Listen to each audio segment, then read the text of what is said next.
Entre nous, jusqu'à 11h. Oui, c'est sur RDL ce matin.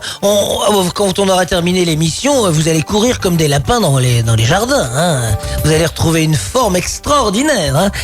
Xavier Carbonel, alors lui, il va vous parler de choses importantes. On va parler de luminothérapie. Ça veut dire qu'on a besoin de lumière, on a besoin de soleil. Et quand il n'y en a pas, il faut remplacer le soleil par des lampes de luminothérapie. Et d'ailleurs, c'est un spécialiste en la matière, il va nous en parler. Bonjour Xavier. Alors bonjour Thierry et merci de me donner la parole. Donc je vais essayer de répondre à toutes vos questions. Dites-moi. On va commencer tout de suite. Alors d'abord, qu'est-ce que c'est précisément que la luminothérapie? Est-ce que c'est fait pour remplacer un peu le soleil à la maison? Ça redonne de la vitalité? Quel est le but premier? Alors oui, tout à fait, ça va vraiment redonner de la vitalité. J'ai envie de dire, on connaît l'importance de la lumière et de ses bienfaits depuis l'Antiquité, hein, mais c'est vraiment dans les années 80 que pour la première fois, le professeur Norman Rosenthal a découvert aux États-Unis le véritable lien entre le manque de lumière saisonnier et le trouble affectif saisonnier. Alors, le trouble affectif saisonnier, ça dit pas forcément grand-chose à vos auditeurs, mais par contre, on l'appelle plus communément en France, je dirais, la dépression saisonnière. Hein.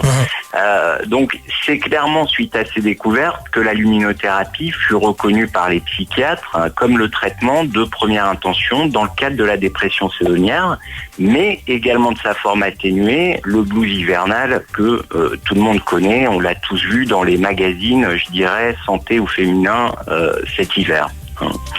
Donc ensuite, c'est réellement dans les années 2000 que des chronobiologistes français ont permis vraiment de mettre en évidence les cellules ganglionnaires à mélanopsine. Alors c'est un nom un petit peu scientifique, mais pour bien vous expliquer, en fait, contrairement aux cônes et aux bâtonnets dans l'œil qui nous permettent de voir de jour comme de nuit, ces cellules qui sont totalement photoréceptrices et non visuelles permettent une retransmission de l'influx lumineux.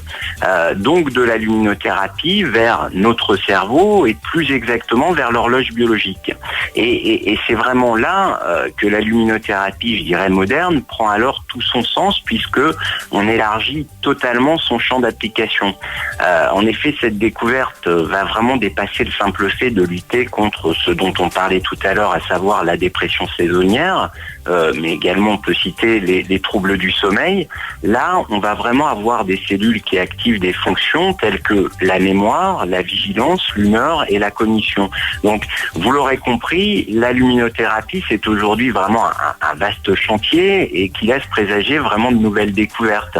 Et c'est vraiment dans ce sens que se concentrent vraiment toutes les nouvelles études et je dirais toutes les nouvelles applications. Bon. Alors, ça veut dire que c'est essentiel par rapport à l'hiver, et ça veut dire que cette luminothérapie se passe comment? Alors, on a bien compris que ça pouvait combattre la dépression saisonnière, comme vous le dites, les troubles du sommeil également, hein, parce que l'horloge biologique est un petit peu déréglée dans tout ça, hein, quand il n'y a pas de soleil. Mais comment ça se passe? C'est un miroir que l'on met devant soi? Comment ça se passe? Alors, tout à fait. En fait, les séances de luminothérapie, c'est très simple à pratiquer. Hein, tout simplement, c'est une exposition matinale face à un panneau lumineux. Et donc, concrètement, il suffit de s'y exposer une demi-heure le matin pour bloquer la mélatonine. Donc, la mélatonine, c'est une hormone somnifère que nous sécrétons normalement la nuit et qui va nous poser problème, je dirais, en hiver. Alors, pourquoi elle nous pose problème? Si nous vivions à l'extérieur, je dirais tout irait bien, nous n'aurions aucun problème. Le problème, c'est que notre mode de vie actuel, souvent à la maison ou au bureau, nous éloigne de plus en plus de la lumière naturelle. Et c'est cette même lumière, je dirais, qui rythme justement nos rythmes de vie. Mais c'est aussi un peu pareil, je pense aussi aux personnes qui travaillent de nuit. C'est un peu pareil pour elles alors. Alors, tout à fait, sauf que là, on va vraiment fonctionner à l'inverse, hein, puisque les travailleurs de nuit vont avoir une exposition tardive à la luminothérapie. Contrairement à monsieur et madame tout le monde qui veulent avoir, je dirais, un regain d'énergie dans la journée et bloquer cette fameuse hormone somnifère que l'on appelle la mélatonine, les travailleurs de nuit, leur problématique, ça va vraiment être d'inverser leur phase.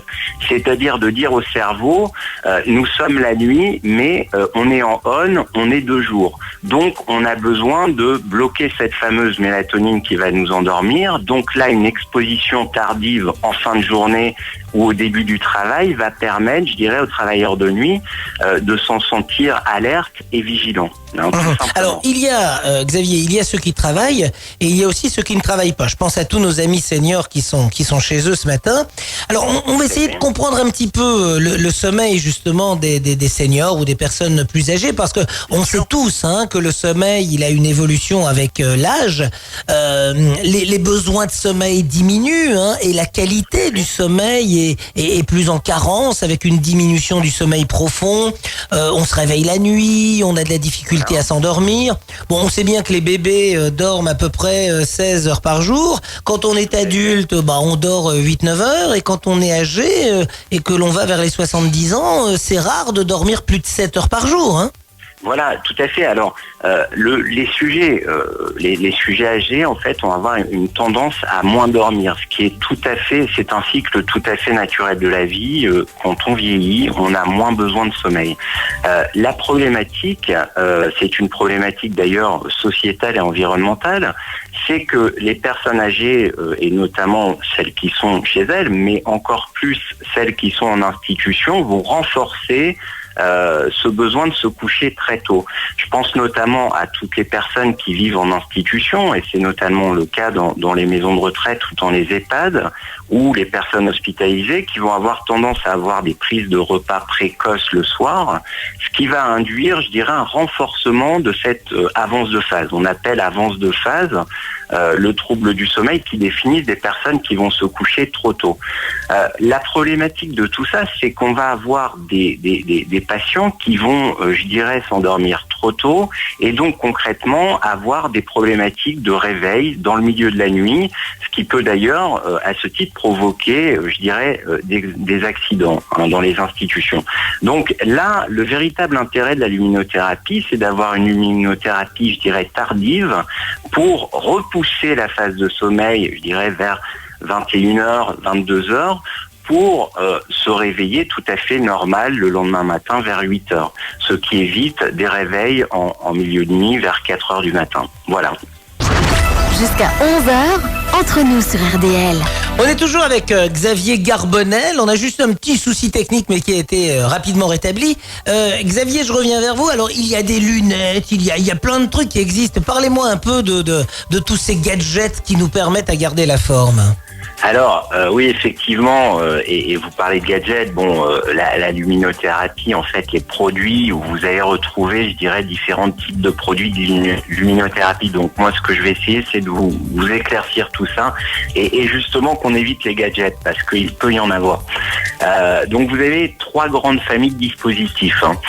Vous avez les simulateurs d'aube, donc vous connaissez peut-être, on les appelle aussi réveil par la lumière. Vous avez les lampes de luminothérapie, ainsi que les lunettes de luminothérapie. Alors, si vous le voulez bien, je vais vous résumer un petit peu chaque produit. Alors, on va le faire rapidement, parce qu'il nous reste 1 minute 30. Bon, alors ça va être très rapide. Donc, le simulateur d'aube, donc lui n'est pas un dispositif de luminothérapie, c'est important de le préciser. Il permet tout simplement de se réveiller et parfois de préparer également son endormissement. Donc alors le principe est vraiment très simple, c'est d'imiter tout simplement le lever du soleil dans votre chambre à coucher et ça va ainsi vous réveiller en douceur comme vous le feriez si vous dormiez à la belle étoile, très clairement. Donc après on va voir les lampes de luminothérapie et les lunettes de luminothérapie. Donc que ce soit pour les lampes ou les lunettes, il est important que les prérequis de sécurité soient vraiment garantis. C'est pourquoi il est important de bien vérifier qu'il y a une norme médicale.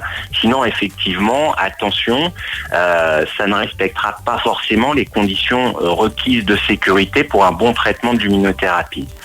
Alors est-ce que la lampe n'est-elle pas préférable à la lunette parce que la lampe permet aussi d'envoyer une forme de chaleur dans tout le visage également? Alors, on va pas vraiment parler de chaleur, on va vraiment parler que de lumière visible. Je dirais que la luminette a des avantages, a des inconvénients, mais pour résumer très rapidement, la luminette va permettre vraiment de vaquer à ses occupations, donc de rester complètement mobile. Maintenant, elle n'assurera pas la largeur de diffusion que peut avoir un panneau. Quand vous faites votre séance, par exemple, le matin au petit déjeuner, il est préférable de prendre très clairement un panneau large, ça assurera une meilleure diffusion. Et de plus, toute la famille pourra en profiter, contrairement à une luminette qui est vraiment un objet totalement individuel et unique. Bon, très bien. Alors tout ça, je vais quand même le dire parce que je ne l'ai pas précisé. Vous êtes donc responsable commercial dans une boîte qui est un peu spécialisée, c'est Solvital, Solvital, hein. Donc on trouve tous les renseignements sur solvital.fr qui concernent la luminothérapie puisque vous êtes réellement spécialisé dans ce domaine. Hein. Voilà, je suis plus précisément le responsable du pôle santé en fait de solvital.fr, mais vous pouvez retrouver sur le site toutes les études ainsi que de nombreuses vidéos de scientifiques, de professeurs, je dirais, du monde entier qui parlent de luminothérapie presque beaucoup mieux que moi, hein, je dirais. Bon, justement, ça amène ma dernière question. Tout ça est sans danger pour la santé ? Alors oui, aujourd'hui, il y a plus d'une centaine d'études sur les effets positifs de la luminothérapie, donc son action n'est plus approuvée et le monde médical s'accorde pour dire qu'elle est sans danger si elle est utilisée dans le cadre des recommandations. C'est d'ailleurs pour cela que ça la rend vraiment attractive. En effet, contrairement au traitement médicamenteux classique, ce traitement est sans risque, mais est surtout sans accoutumance ni effet secondaire. Donc, cependant, nous conseillons quand même, et c'est important de le rappeler, c'est d'en parler à son médecin lorsqu'on a une pathologie, notamment un trouble dépressif, je pense notamment aux personnes bipolaires. La luminothérapie peut accentuer par excitation la phase maniaque pour les troubles bipolaires, mais c'est également le cas pour les personnes qui souffrent de graves maladies des yeux. Là, très clairement, il faut aller voir son ophtalmo, mais pour tous ceux que la lumière du jour ne gêne pas, il n'y a aucun problème et aucun risque. Il n'y a à ce jour aucune étude qui a relevé des cas de risque sur la luminothérapie. Bon, alors ce qu'on peut dire également, c'est que tout ça a un prix. Donc sur votre site, c'est un site marchand également, donc on peut acheter directement et ça coûte, on va dire globalement entre 150 et 230 euros, quoi, pour avoir un éventail de produits, en fait. Hein. Tout à fait, complètement. C'est vraiment ces prix. Après, on est très vigilant à la qualité des produits. C'est pour ça que ça, c'est un point important qu'on rappelle toujours. Il y a des modèles bon marché. Vous parliez d'ailleurs de gadgets tout à l'heure. C'est vraiment important de faire attention. Les produits qui sont à 100 euros ou moins ont en général des surfaces de diffusantes plutôt réduites et des niveaux d'intensité qui sont souvent assez faibles, ce qui oblige à coller son visage vraiment très près des lampes. Très clairement, c'est à déconseiller. C'est vraiment pas agréable d'utilisation. Voilà. Très bien. Alors, je rappelle, Xavier, que vous êtes responsable commercial, comme vous l'avez expliqué, et que sur votre site solvital.fr, eh bien, on peut trouver tout ce que nous venons d'évoquer et ce qui nous permet, là, c'est sûr, de maintenir une véritable forme pour passer l'hiver. D'accord ? Eh bien, c'est ce que je vous souhaite dans ces conditions pluvieuses. Voilà. Bon, merci à vous, en tous les cas. Je vous remercie, Thierry. Bonne journée. Au revoir.